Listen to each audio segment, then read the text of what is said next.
Hello guys! Welcome back to my channel. It's me, Rylan PH, and for today's video, magmumukbang tayo ngayon. So, no more gaming for today, but magmumukbang tayo ngayon kasi without further ado, let's get started na rin. Hindi ko kaya yun. Never mind.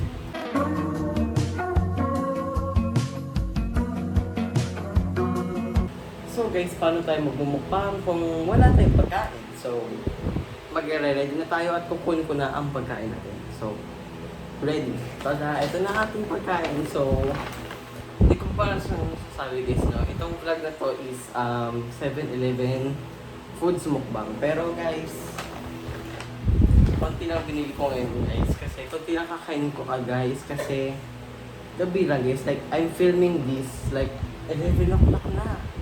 Yes, mag-11 o'clock na I think. So, let's see kung mauubos natin itong pinabibili kong pagkain. So, konti lang kasi ito eh. So, ayun lang guys. Iinitin ko muna siya guys. Yung iba dito initin ko. Tapos hahatiin ko kasi meron pa akong kapatid. Katulad nito. So, without further ado, let's get started na. So, ayusin pa to guys. Kaya siguro guys sa time-lapse ko na lang to guys.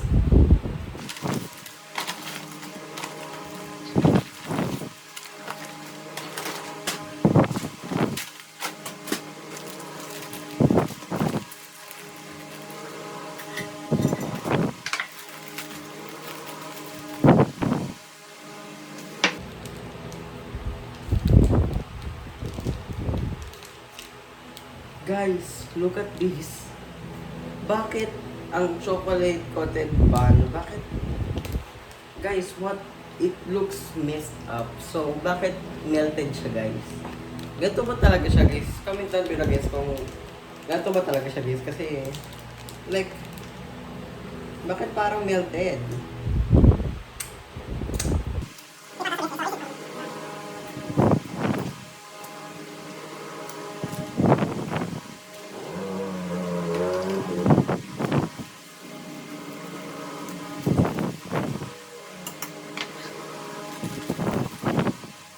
So ito guys, titira ko sa kapatid ko. So, magtitira din ako sa kapatid ko guys. Papatingin ko yun sa kanya to guys. Yung mga pinagkakakain ko ngayon. Papatingin ko yun syempre sa kapatid ko. So, ating kapatid lang guys. Ganun talaga guys. Dapat lagi kang mapagbigay pag kung yung kinakain mo sa kapatid mo. Dapat laging sharing sa kanya. Yan. So, di naman natin ito ubusin natin guys kasi nga gabi na nga. So, yun. So guys, ito lang po lahat ng aking mumukbangin. So, hindi siya masyadong presentable pero siguro for midnight snack, okay na rin siya kasi 11 o'clock na eh. Like, kasi alam nyo guys, pag kumakain ako ng marami sa gabi, hindi ako nakakatulog. So, like, itsura nito guys, hindi pa ba ito marami. So, I guess let's start eating na rin kasi parang excited na ako magmukbang. So, let's start. So, ito guys, meron pala lang sa 7-Eleven ng spicy canine. I don't know guys kung meron ito sa 7-Eleven nyo, pero let's try kung ano siya. Pero mukha siyang Korean stuff na seaweed rice, gano'n. Kung ano, mapapansin na guys. Paano ba ito bubuksan? Yan. Nabuksan na siya finally. Oh. Nakahiwalay siya guys sa seaweed. Wow, what's this weird? So, paano mo ito kakainin ngayon? So paano siyang babalutin? Sige, babalutin natin. Natutulog ang kanin. So, yan. Bakit pala ako sa table naglalagay yan? Kaya na natin malinis naman yung table. Siguro ganyan. Yan, yung ganda niya guys. So, seaweed coated rice. So, taste test. Crunchy. Malamig yung kanin guys. Nakalimutan ko initin. Oh no! Ano yung sandwich ko dito guys? Hindi ko na kailangan initin kasi kung titignan nyo naman guys, para siyang ordinaryong gardenia na may palaman. Kung kahit ko sa inyo, ano? Or siyang ordinaryong gardenia lang na may palaman sa loob. Alam niyo yun guys, yung mga ginagawa niya sa bahay ng sandwich. Parang ganun lang siya. Oh my god, natapon na may kanin ko kaya guys. Kanin pala to guys. Ay kanin, actually kanin talaga yan. Kasi guys, medyo nagtatampo na sa akin yung kanin. So, parang may kulang siya sa loob.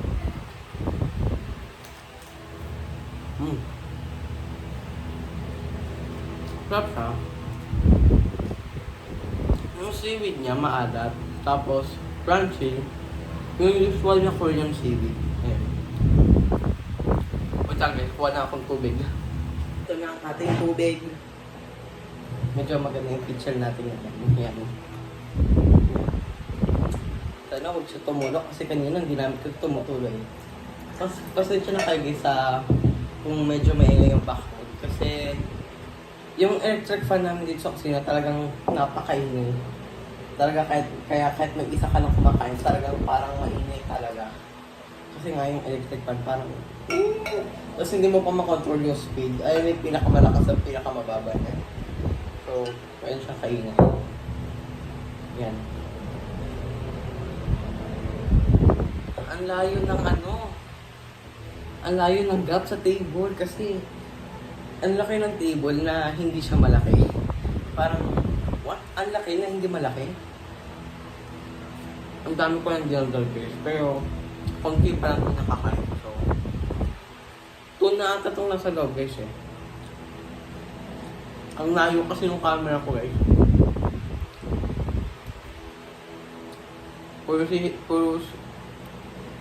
Puro seaweed na lalasahan ko yan. I think it's pro na. Kasi parang ayun yung nakalagay sa packaging niya. Hindi ko alam. So try naman natin itong parang gardenia na sandwich. Ayan, parang ordinaryong gardenia lang muna yung palaman. So itong 7-Eleven mukbang na to is parang snacks lang siya.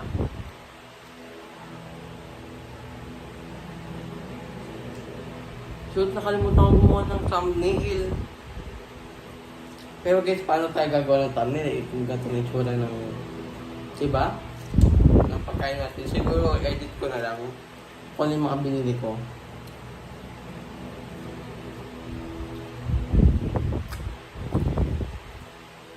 Paano tayo gagawa ng thumbnail guys? No? Nalagyan akong logo ng 7-Eleven tapos pagkain, gano'n. Tapos pag pinanood mo, konti lang pala kinakain ko, no?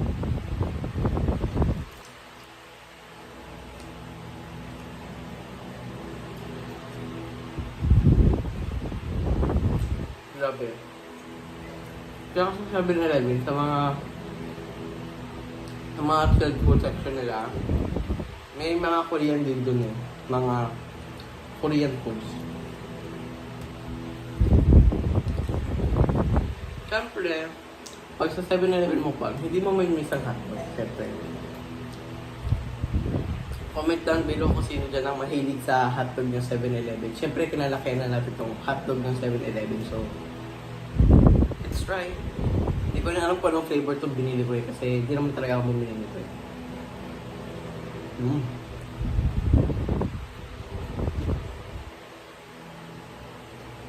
The taste is very classic.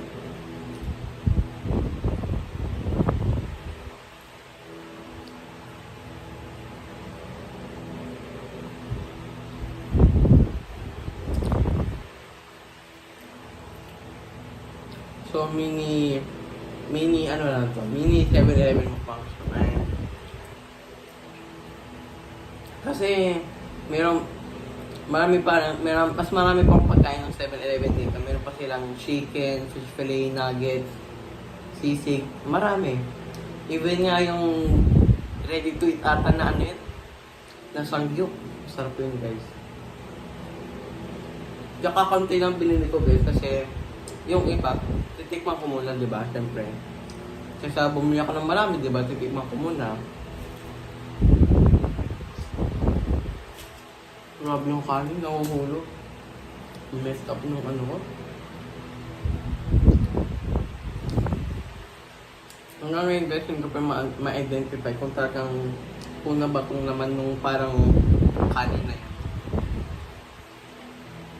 And anyways, try natin tong chocolate buns na may parang ano sa loob. So, try natin.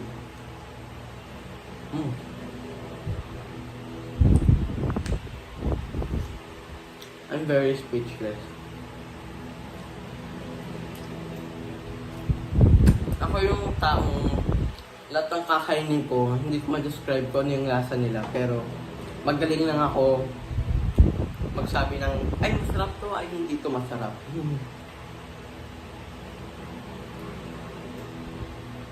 At saka guys, comment lang below din kung anong vlog next na gagawin ko. Anong vlog mukbang, mag-suggest lang kayo sa comment doon, sa comment section below. Nakamay ko na yung kanin, wala akong kutsara kasi. Dapat, kaya para siya binabalot sa ano, sa seaweed wrapper kasi para din siya matatapos. Pero dapat talaga nakabalot ko talaga siya. Kasi kanina nung binabalot ko siya, napulog niya yung kanin. Lakas ng boses ko. Lakas ng boses ko guys. Maraming na palang tulog dito. Kasi nga guys, magkakalahating gabi na nagmumukbang pa ako. Oo nga pala, hindi ko nasabi yung lasa nitong sandwich na to. Okay naman, pero for me, medyo nabitin ako sa laman. Kasi tingnan naman guys yung outside, tsaka yung loob. Parang, alam mo yung coating talaga. More on crust, tsaka kahit told you, di pa naiinit kasi gusto ko mapabilis ng video na to. So kaya, habang kumakain ako dito guys, kumain na kayo pagkain, sabay ngayon ako guys. Kaya, hindi lang kayo manonood sa akin. At ngayon, hindi ko pa itagan sasabi ko nung nasa ng sandwich. Nabasa ko rin pala kanina, ang naman ng sandwich na to is tuna with cheese sa loob. So, lasang tuna siya.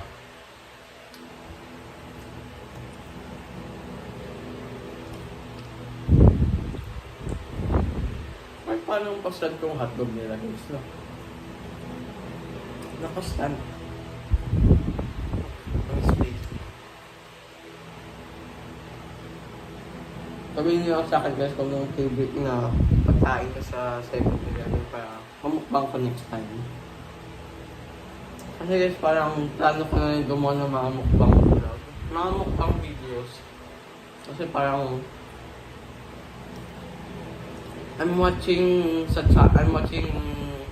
nanonood ako ng mga videos ni Kelly Cruz o ni Kelly Cruz kung kilala siya. Pato sa'yo Ate Kelly Cruz kung nanonood ka man kasi na-inspire ako gumawa ng mukbangs dahil kay Kelly Cruz kasi alam mo yung nakakatawa siya gumawa ng mga videos. Parang iba talaga.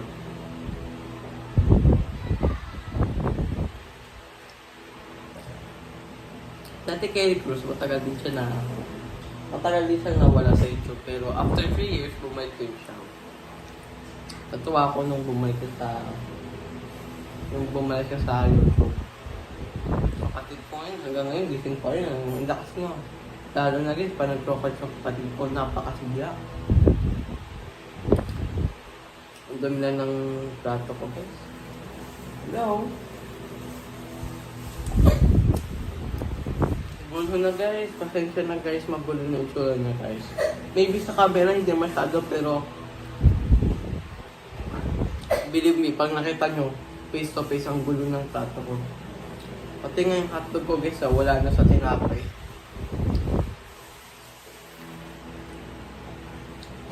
Guys, kung pupunta kami, this video film ko to ngayong Monday, I think October 30. Kasi bukas Tuesday, October 31. Tsaka sa Wednesday, November 1, 2023. Sa Wednesday, November 1, punta kami sa cemeteryo. Kasi, undos nga. Hindi ko alam guys kung makakapag-vlog ako. Kasi, pero kung naalala nyo guys, nag-vlog na rin ako sa cemeteryo. 11 months ago, kung napanood nyo yung exploration ng cemeteryo, ayun yun guys. Bumagyo kasi noon nung panahon na yun. So, hindi na rin kami nagtagal. Mga 1 hour or 2 hours lang. Parang umikot na kami. Tapos, uwi na, kain uwi. So, ayun lang. Ano may kwento ko? Wala ko siya naman kwento kasi naantok na ako guys.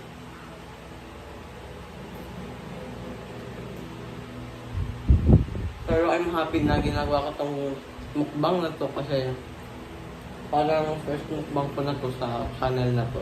At ayun nga, medyo natuwa ako sa mga vlogs sa tigyan dito. So parang na-inspire ako na gumawa din ng mukbang. Pero hindi naman sa gayahin yung mismo content niya. Pero ang dami ko niya guys kaysa kinain.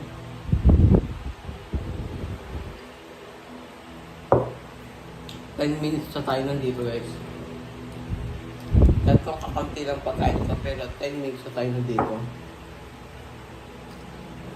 Itong kani rice ko, itong spicy kani. Parang based sa packaging, spicy daw to eh. Pero nakalimutan ko ang spicy to kasi nga di siya manghang. Pero nakalagay sa packaging manghang si kani ba to? Kani. Baka yan si Bato, nakalimutan ko yung pangalan.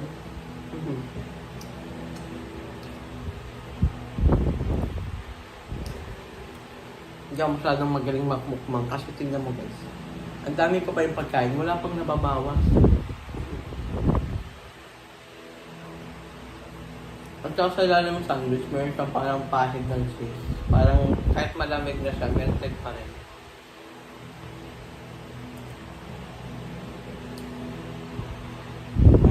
Nakalimutan ko yung guys yung chocolate bunch. Sarap naman siya. Di ko talaga ma-describe yung taste niya. Lasa siyang chocolate na alam mo yun siya parang basta parang chocolate. Chocolate na di mo ma-describe.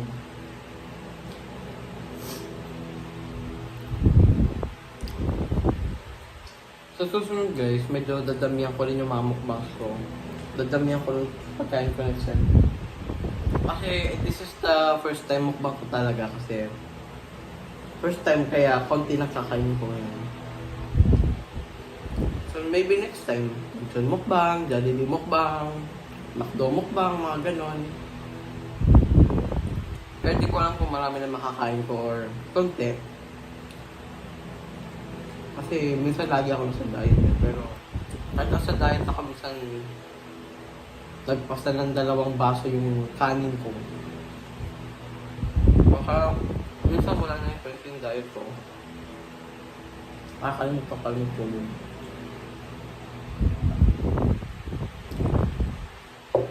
I-end ko naman itong video. Ang dami ko pang kakainin dito. Ang dami pa rin. Ang dami.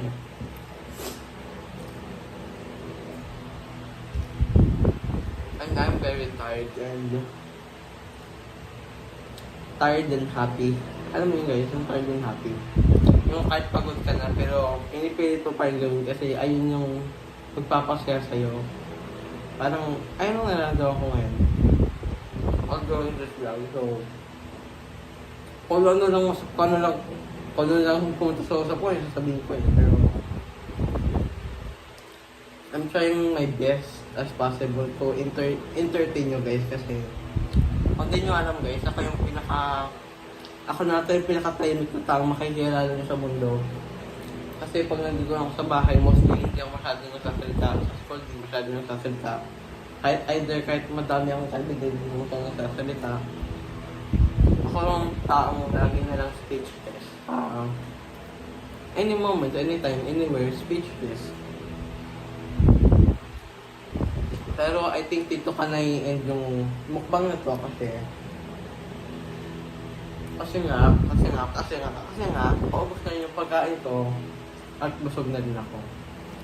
At hindi ko naman uubusin ito lahat kasi titiran pa din yung kapatid ko. Sana, huwag niyo sabihin na, ay, ang dami mong bili, tapos hindi mo paubusin. Hindi guys, meron din ako dito para sa kapatid ko guys. Bali yung hotdog sandwich at yung choco bun. Yung kanin talaga, hindi ko na kasi hinate kasi parang kung maghihintay pa bukas, then baka mapanis. Kasi kanin eh. Guys, suggest lang kayo ng video na gusto nyo gawin ko. And I'm happy to do it. So lahat ng i-request ng video sana magawa ko at I hope to make more videos at papasaya kayo lalo. At nakalimutan ko magpasalamat sa inyo. Salamat sa mga nag-subscribe sa akin. Salamat sa follows and views. Lalo na yung pinaka-highest views ko ngayon. 13K, pero hindi halatang pang 100 subscribers. Pero salamat pa rin kasi kahit pa paano na-appreciate ko pa yung tinagawa kong video kahit beginner YouTuber lang. So, I think kayo lang naman ang sasabihin ko for today and hindi ko rin papahabain to. I'll cut this here na lang. So, kita-kita lang tayo sa susunod guys. So, maraming salamat sa pagsama sa akin ngayon sa pagkain. So, paalam.